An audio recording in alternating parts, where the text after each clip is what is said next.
बिस्मिल्लाहिर्रहमानिर्रहीम। I am doctor Akhtar working as chest and medical specialist in Burewala and Chichawatni. मैं बात कर रहा हूँ कि एस्थमा या दमा या सांस की नाली को एलर्जी को किस तरीके से मुस्तकिल कंट्रोल किया जा सकता है और इसका क्या मुस्तकिल हल है। ये इसके लिए मैंने एक सीरीज़ बना रहा हूँ ताकि एक आम बंदे को इसके बारे में समझाया जा सके कि इसका इलाज किया जा सकता है।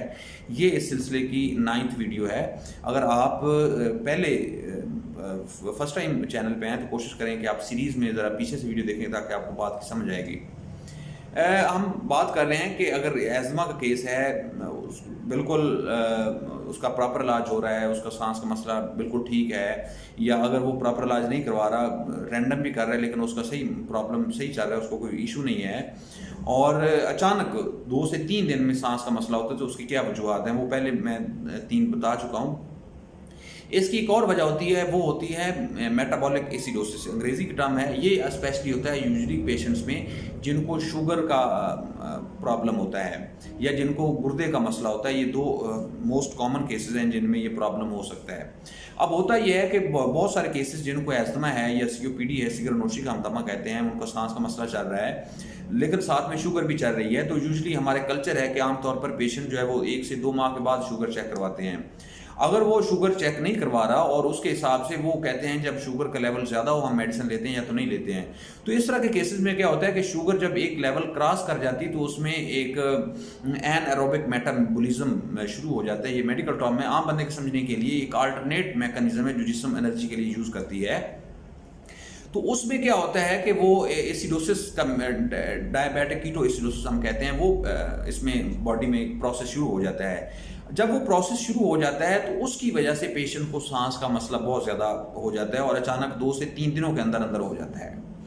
अब इस तरह के ये तो इसकी एक बेसिक मैकेनिज्म आप समझ लें जो इस तरह के केस में इसको ख़राब करता है एज़मा को।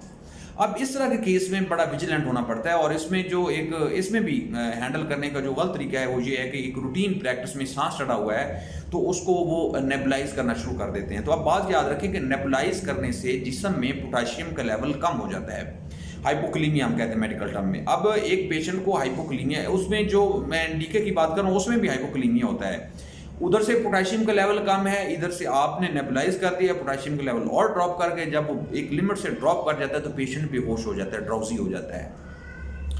तो इसमें अब ये इसका गलत तरीका। अब इसमें बेहतर तरीका ये है कि आप जिसको भी एज़मा है तो इसमें एक रूटीन प्रैक्टिस बनाएं। मैं एक जीपी को भी कहूँगा, एक डिस्पेंसर को भी, कि उसमें आप पूछें कि अगर किसी एज़मा के पेशेंट को अचानक सांस का मसला हो गया है लेकिन साथ में उसको शुगर चल रही है या उसको साथ में क्रोनिक इसका रीनल मसला है, कोई डायलिसिस करवा रहा है या उसका वैसे क्रोनिक किडनी डिजीज़ पुरानी चल रही है किसी भी वजह से, जो कि ये शुगर वाले मरीजों में होती है, तो उनमें ये 2-3 चीज़ें आप इन्वेस्टिगेट कर लें। अगर आपको लगता है कि साथ में प्रॉब्लम चल रहा है तो आप उस शुगर को और उनके दूसरे पैरामीटर्स को लाजमी देखें, और अगर उसमें मसला आ रहा है तो उस प्रॉब्लम को अगर आप हल कर देंगे तो ये सांस का मसला हल हो जाएगा। इसको ठीक करने की ज़रूरत नहीं है, बड़ी इंपॉर्टेंट बात है।